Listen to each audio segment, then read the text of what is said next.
ములుగు జిల్లాలో మంత్రి సీతక్క పర్యటించారు. పర్యటనలో భాగంగా అంగన్వాడీ డే కేర్ సెంటర్ను ప్రారంభించారు. 15 లక్షల నిధులతో అంగన్వాడీ భవన నిర్మాణ పనులకు శంకుస్థాపన చేశారు. ఈ కార్యక్రమంలో ఆర్డీఓ వెంకటేష్ తదితరులు పాల్గొన్నారు.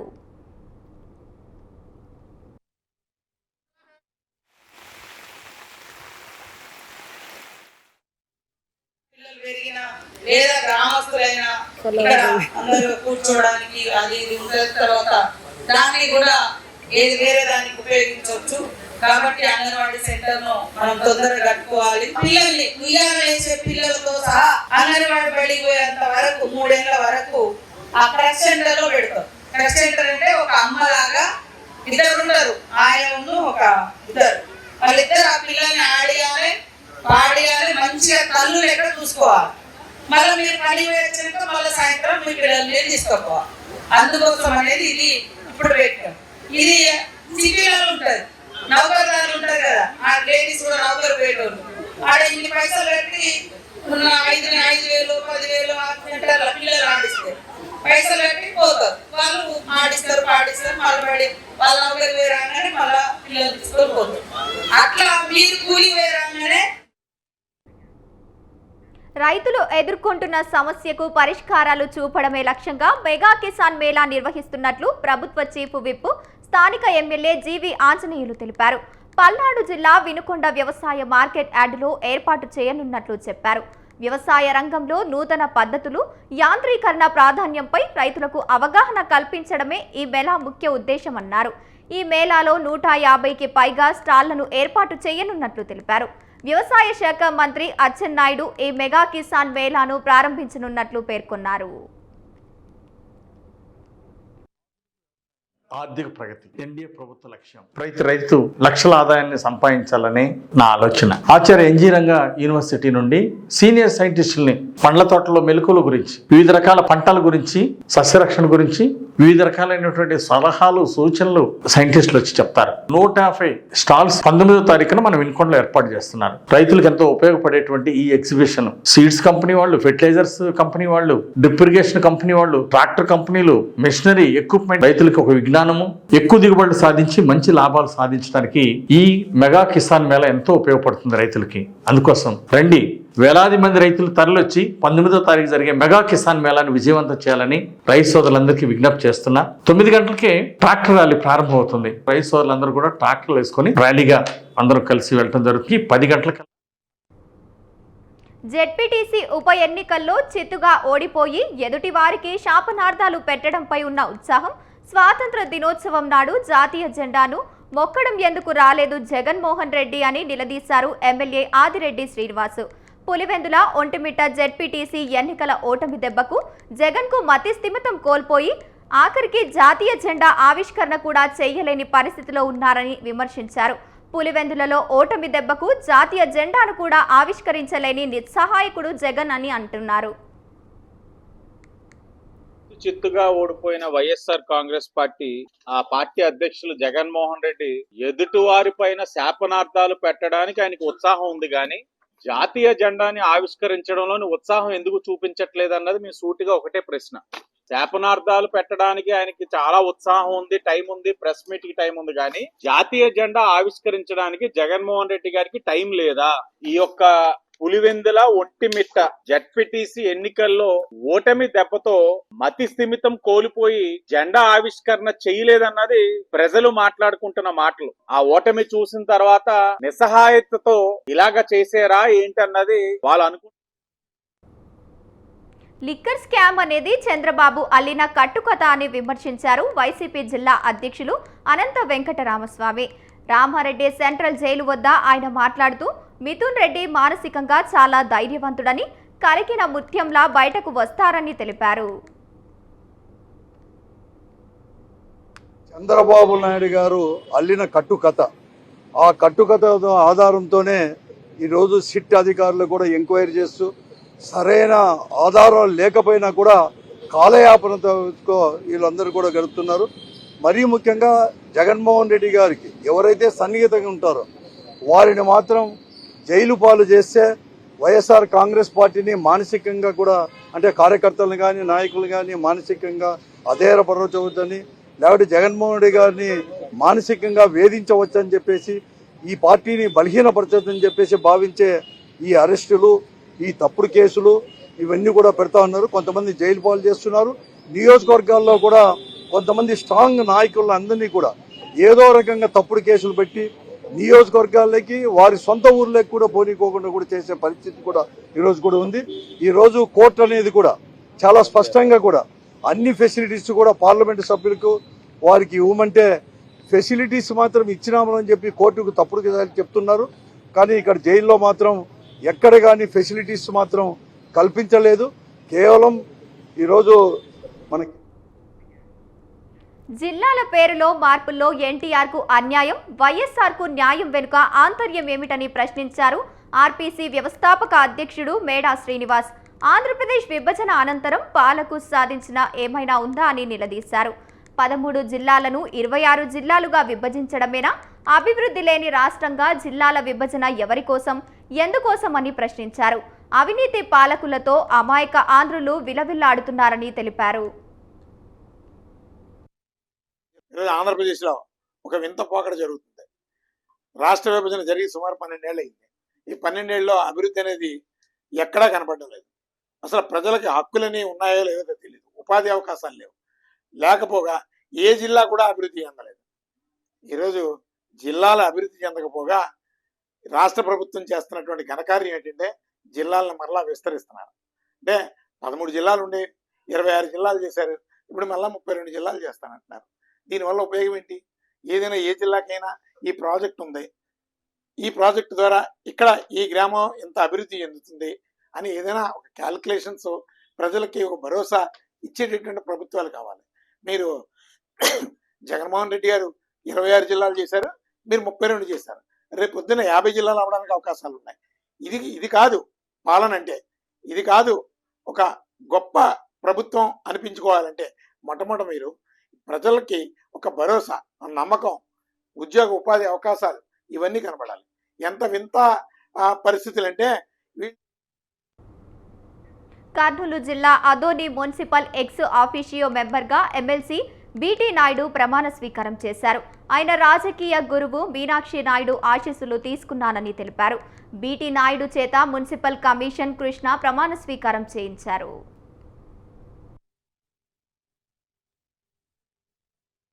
మండలి సభ్యుడైన నేను ఆదోని మున్సిపల్ కౌన్సిల్ యొక్క ఎక్స్ ఆఫీషియో మెంబర్గా శాసనం ద్వారా స్థాపితమైన భారత రాజ్యాంగంపై యథార్థమైన శ్రద్ధానిష్టలను కలిగి ఉందని, భారతదేశం యొక్క సార్వభౌమత్వాన్ని మరియు అఖండిత సమర్థవంతంగా నేను నిర్వర్తిస్తానని, అదేవిధంగా నా యొక్క కర్తవ్యాన్ని శ్రద్ధాపూర్వకంగా నిర్వహిస్తానని దైవ సాక్షిగా ప్రమాణం చేయించున్నాను. ఎస్సీ వర్గీకరణ పేరుతో మాలలకు అన్యాయం జరిగితే ఊరుకునేదే లేదని Mala Mahanadu national president RS Ratnakar అన్నారు. విజయనగరం జిల్లా చీపుర్లపల్లి ఆయనను మాట్లాడారు. తమకున్న రిజర్వేషన్లలో ఉద్యోగాలే తక్కువ, అందులో కూడా ఎస్సీలందరినీ పంచి పెడతామంటే ఊరుకునేదే లేదని ఆయన అన్నారు. ఎస్సీ వర్గీకరణకు ప్రభుత్వం చట్టాలు చేయడంపై ఆయన మండిపడ్డారు. ఈ చట్టంలో తెలుగు రాష్ట్రాల్లో మాలలకి అన్యాయం జరుగుతుందని తెలిపారు. మాలలకి అన్యాయం జరిగితే ఊరుకునేదే లేదని హెచ్చరించారు. Roar against categorization conspiracy of ఎస్సీస్ and STs of India. Mala Mahanadu అంటే దేశం మొత్తం మీద ఎవరికీ తెలియదు కాబట్టి ఈ ఎస్సీ వర్గీకరణ ఉద్యమం ఏదైతే ఉందో ఇది దేశం మొత్తానికి సంబంధించినటువంటి మూమెంట్ కాబట్టి as far as the Telugu states are concerned, it is being called as Mal Mahanadu. When we go out of the state of AP, that comes under the banner of ROCS, the Roar Against Categorization Conspiracy of SCs and STs of India. Kutrapurita SC/ST Vargikarana Vyatireka Garjana Mitralara. I have been there in this movement for 30 years almost. Right from the beginning, I have been fighting against the subclassification of SCs and STs because nobody is coming forward to fight against this draconian law which was brought forward to the what is that? It is a blatant, open conspiracy on the Dalit, on the unity. Kurnool జిల్లా Emmiganur municipal అత్యవసర council సమావేశం రసబసగా సాగింది. ముందుగా municipal chairman Raghu అధ్యక్షతన ప్రారంభమైన council సమావేశంలో TDP, YCP కౌన్సిలర్ల మధ్య వాగ్వాదం చోటు చేసుకుంది. వెంటనే వైసీపీ కౌన్సిలర్లు మాట్లాడుతుండగా వారిని అడ్డుకొని వారి దగ్గర నుంచి టీడీపీ కౌన్సిలర్లు మైకులు లాక్కునే ప్రయత్నం చేశారు. దీంతో వైసీపీ టీడీపీ కౌన్సిలర్ల మధ్య తీవ్ర స్థాయిలో వాగ్వాదం చోటు చేసుకుంది. కనీసం వైసీపీ కౌన్సిలర్లకు మాట్లాడే స్వేచ్ఛ కూడా లేదంటూ చైర్మన్ పోడియం ముందు వైసీపీ కౌన్సిలర్లు బైఠాయించి నిరసన తెలిపారు. ఇరువురికి సర్ది చెప్పలేక చైర్మన్ రఘు తీవ్ర ఆగ్రహం వ్యక్తం చేశారు.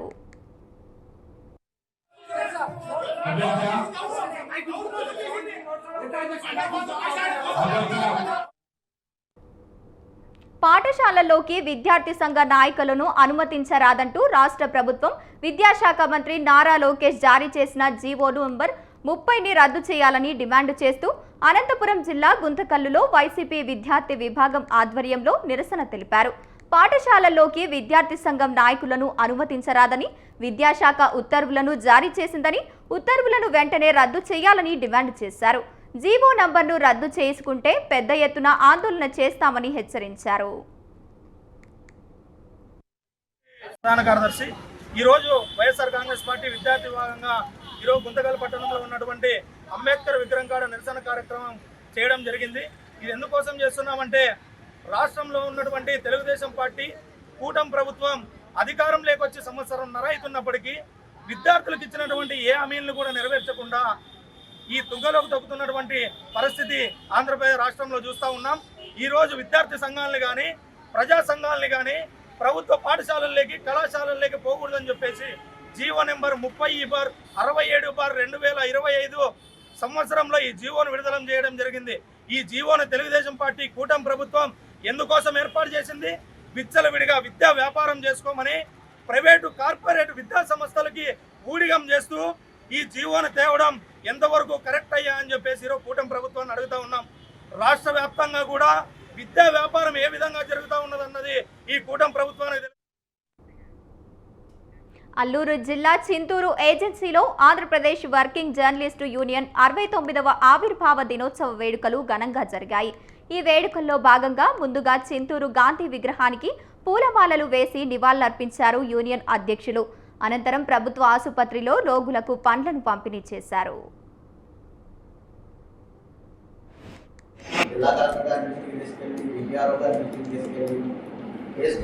చేసినప్పుడు వాళ్ళు సానుకూలంగా స్పందించి రాష్ట్రంలో ఎక్కడా లేని విధంగా కేవలం మన మండలాలకు మాత్రమే 3 జిల్లాలకి ఉచిత ప్రయాణం పాస్ ఇచ్చింది. ఇక్కడే జరిగింది.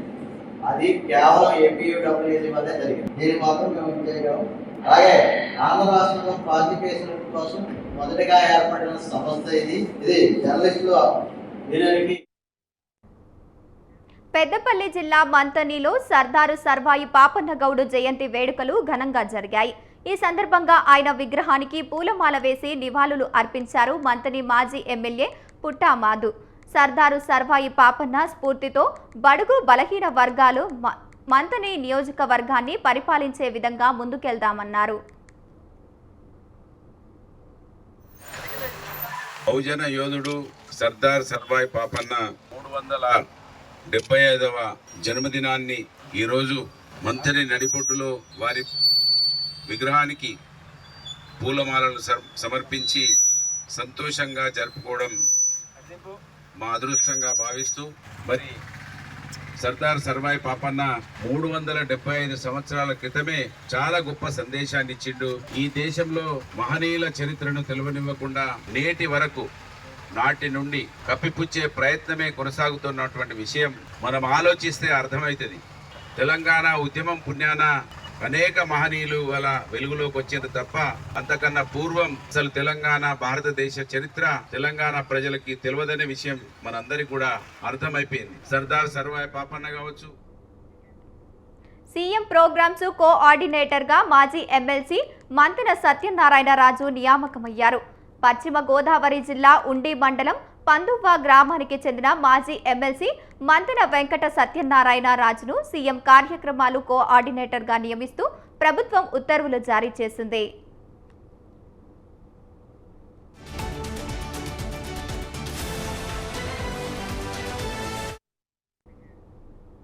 ఆలూరు నియోజకవర్గం పరిధిలో గత 15 రోజులుగా కురుస్తున్న భారీ వర్షాలు పంటలు భారీ నష్టం జరిగిందని, రైతాంగ ప్రభుత్వం ఆదుకోవాలని సిపిఎం నేతలు డిమాండ్ చేశారు.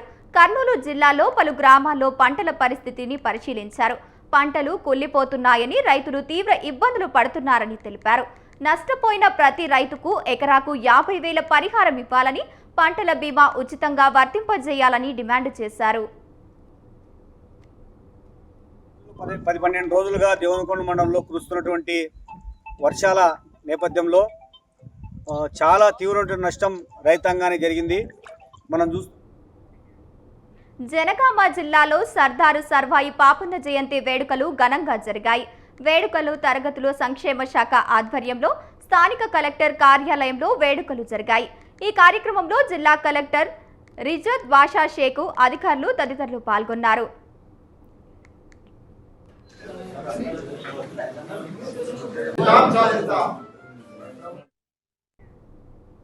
సర్దారు సర్వాయి పాపన్న గౌడు జయంతిని పురస్కరించుకొని నంద్యాల జిల్లా బనగానపల్లెలో జయంతి వేడుకలు ఘనంగా నిర్వహించారు.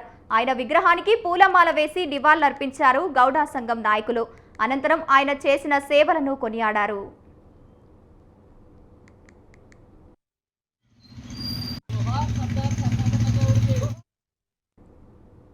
భద్రాద్రి కొత్తగూడెం జిల్లా బూర్గంపాడు మండలంలో రైతులకు యూరియా కష్టాలు మొదలయ్యాయి. వ్యవసాయ శాఖ అధికారులు సరిపడా యూరియాను సరఫరా చేయని కారణంగా రైతులు తీవ్ర ఇబ్బందులు ఎదుర్కొంటున్నారు.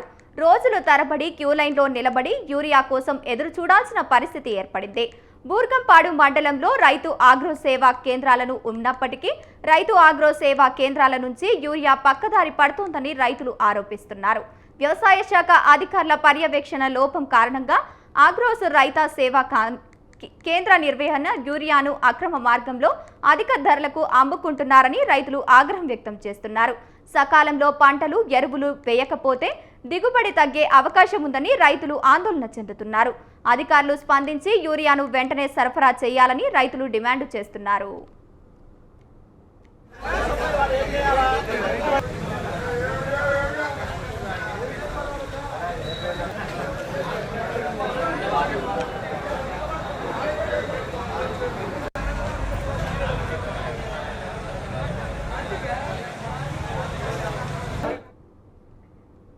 హనుమకొండ జిల్లా ఎల్కతుర్తి మండలంలో జాతీయ రహదారిపై రైతులు ధర్నా నిర్వహించారు. యూరియా కొరత ఉండడంతో రైతులందరూ జాతీయ రహదారిపై బైఠాయించి ధర్నా చేపట్టారు. దీంతో వాహనాలు నిలిచిపోగా ప్రయాణికులు తీవ్ర ఇబ్బందులు ఎదుర్కొన్నారు. స్థానిక ఎస్ఐ ప్రవీణ్ కుమార్ రైతులతో ఫోన్లో మాట్లాడి అధికారులతో మాట్లాడి యూరియా ఇప్పిస్తానని చెప్పడంతో రైతులు ధర్నా విరమించారు. కాంగ్రెస్ ప్రభుత్వంలో రైతులు రోడ్డు మీదకు వచ్చి ధర్నా చేసే పరిస్థితి ఏర్పడిందని, రైతే రాజు అన్న నినాదం లేకుండా పోయిందని ఆవేదన వ్యక్తం చేస్తున్నారు. మంచిర్యాల జిల్లా చెన్నూరు పట్టణంలోని ప్రాథమిక సహకార సంఘం ఎదుట యూరియా కోసం రైతులు బారులు తీరారు. వర్షానికి సైతం లెక్క చేయకుండా యూరియా కోసం రైతులు పడిగాపులు కాస్తున్నారు. పోలీసు పహారా మధ్య వ్యవసాయ శాఖ అధికారులు యూరియా పంపిణీ చేస్తున్నారు. ఒరిజినల్ పట్టాదారు పాసు పుస్తకం ఉంటేనే యూరియా ఇస్తామని ఆంక్షలు పెడుతున్న వ్యవసాయ శాఖ అధికారులు.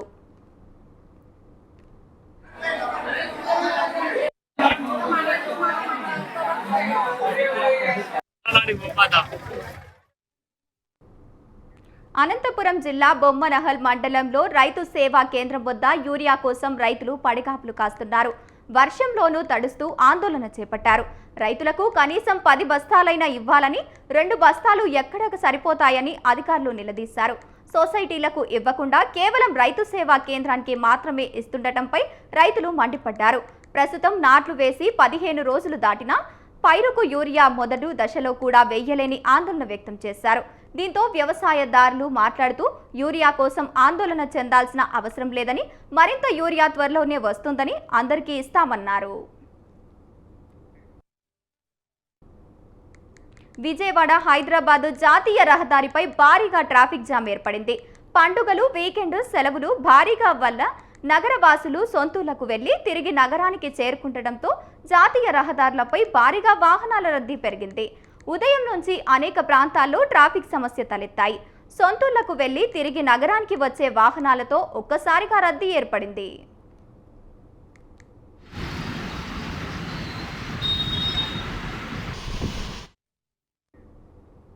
కొమరంభీము ఆసిఫాబాద్ జిల్లా వంకిడ మండలంలోని గ్రామస్తులు ఆవేదన వ్యక్తం చేస్తున్నారు. దుబ్బగూడ గ్రామ పరిధిలోని లేవెల్ వంతెన పైన నుంచి వాగు ఉప్పొంగి ప్రవహిస్తుండటంతో 6 గ్రామాలకు రాకపోకలు నిలిచిపోయాయి.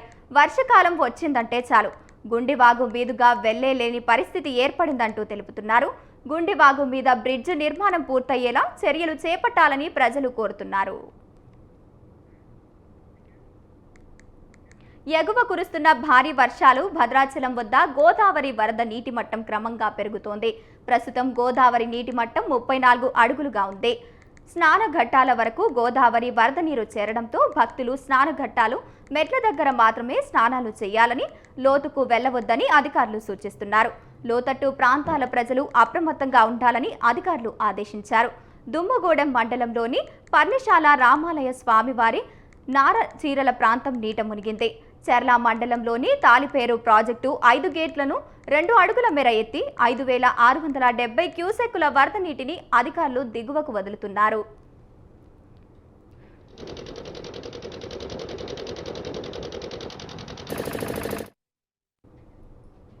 మంజీరా నదికి వరద ఉధృతి పెరగడంతో పాటు నిజాం సాగర్ ప్రాజెక్టు నుంచి నీరు విడుదల జరగడంతో నదిలో కాపరులు, మూగజీవాలు చిక్కుకున్నాయి.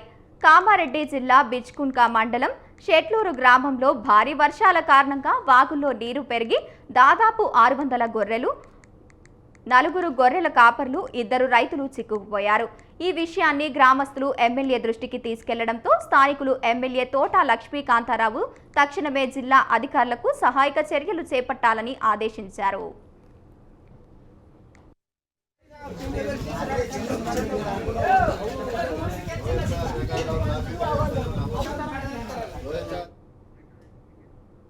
నిజామాబాద్ జిల్లాలో భారీ వర్షాలు కురుస్తున్నాయి. లోతట్టు ప్రాంతాలన్నీ జలమయమయ్యాయి. సమాచారం తెలుసుకున్న బాన్స్వాడ సబ్ కలెక్టర్ కిరణ్మయి హుటాహుటిన సహాయక చర్యలు చేపట్టారు.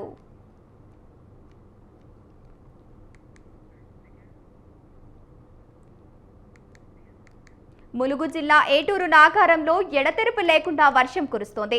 భారీ వర్షాల దాటికి కమలాపురం ఎర్రవాగు వరద ప్రవాహం పెరిగింది. దీంతో వరదతో ప్రమాదం పొంచి ఉందని స్థానికులు చెబుతున్నారు. ఇళ్లలోకి నీరు వచ్చి చేరుతుందని, ప్రతిసారి వరద నీటితో తీవ్ర ఇబ్బందులు పడుతున్నామని చెప్పారు. వరదలు వచ్చినప్పుడు మాత్రం తమకు ఖాళీ చేయిస్తున్నారు, తమకు శాశ్వత పరిష్కారం చూపడం లేదంటూ ఆవేదన వ్యక్తం చేస్తున్నారు. ప్రముఖ పుణ్యక్షేత్రం కాళేశ్వరం వద్ద గోదావరి, ప్రాణహిత నదులు ఉప్పొంగుతున్నాయి. ఉభయ నదులు కలిసిన చోట తదితరి కట్టలు అద్భుతంగా ప్రవహిస్తున్నాయి. దీంతో అక్కడి భక్తులు ఆశ్చర్యం వ్యక్తం చేస్తున్నారు. ఇది గోదావరిలో ఒక అద్భుతమని చర్చించుకుంటున్నారు. కాళేశ్వరం ప్రాజెక్టులోని అన్నారం, సరస్వతి బ్యారేజీకి వరద తాకిడి భారీగా పెరిగింది. ఇన్ఫ్లో 1,00,000 క్యూసెక్కుల నీరు వస్తోంది. అదే స్థాయిలో 66 గేట్లను గాను 66 గేట్లు ఎత్తి దిగువకు వదులుతున్నారు.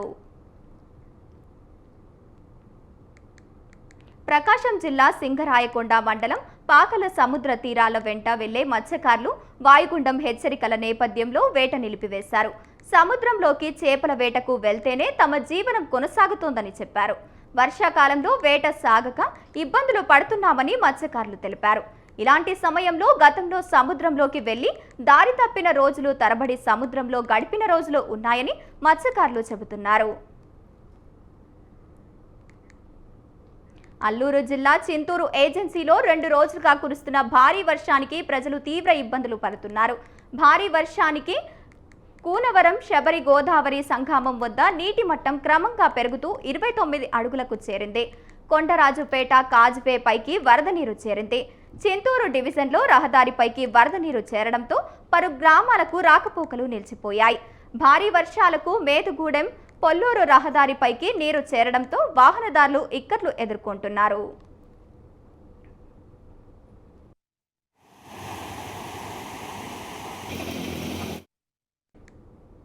తెలంగాణలో దక్షిణ కాశీగా పేరుగాంచిన శ్రీ కాళేశ్వర ముక్తేశ్వర స్వామి దేవస్థానంలో భక్తులు పోటెత్తారు.